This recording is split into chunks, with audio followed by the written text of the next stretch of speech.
Pokemon has been a beloved franchise for many, but the new releases, Pokemon Sword and Shield, have caused quite a few controversies. While it has good to great reviews from critics, the fans,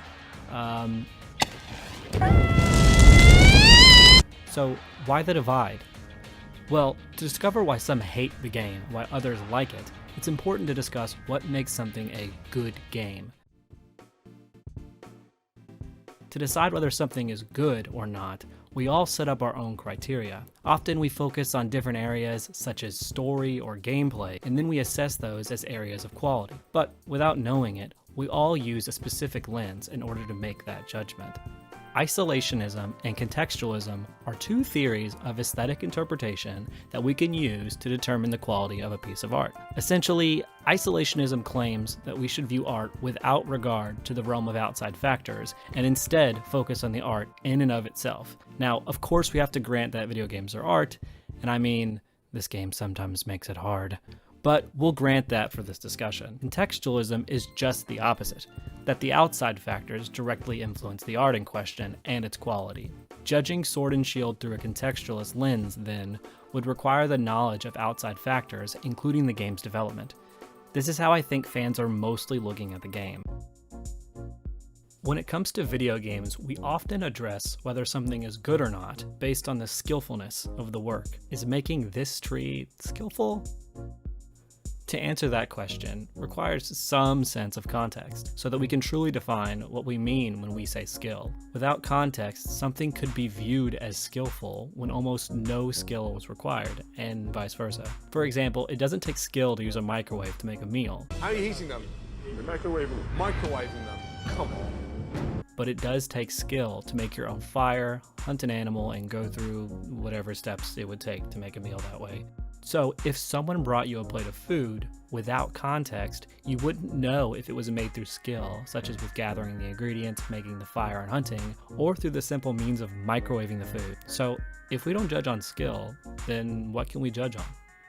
Reviewers, then, often view things from a cohesion and performance standpoint, such as whether the game runs properly, or whether the features that are offered work well together. Again, we can do this with the trees in the wild area.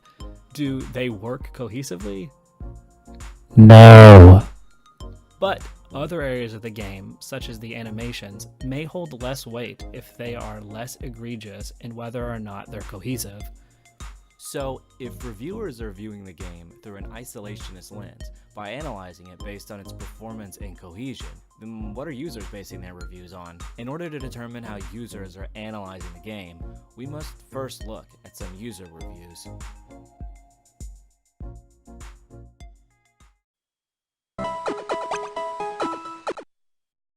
Okay, here's a 0 by Rock Vincent that says, I hope that I can play a great Pokemon game, not like this one.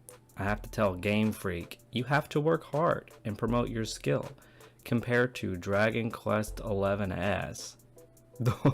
That's not made by Game Freak, I don't think. 69 out of 95 users found this helpful. Alright.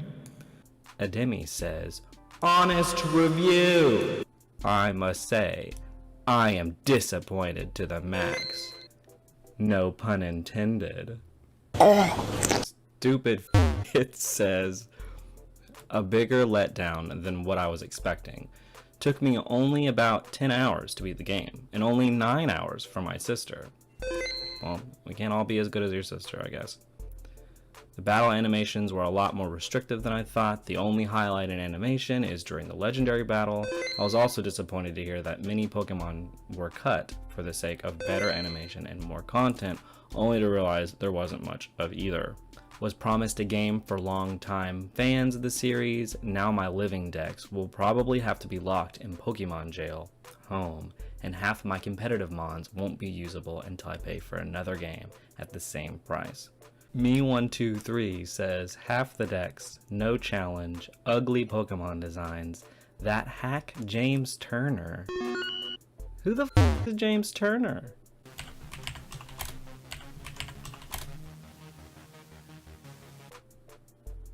Take it easy. Oh, he really is a Pokemon designer. Okay.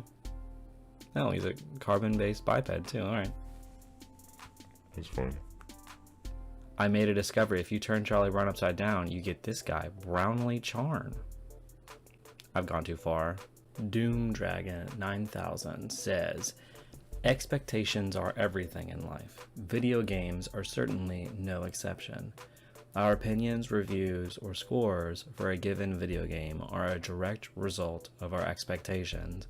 A change in expectations, either deliberately or unconsciously, sudden or as a result of multiple experiences, can result in radically contrasting impressions of the same underlying video game. With that in mind, it begs the question, what are reasonable expectations to have for a game like Pokemon Sword and Shield? What should we use as the baseline for forming these expectations? The reviews illustrate two things.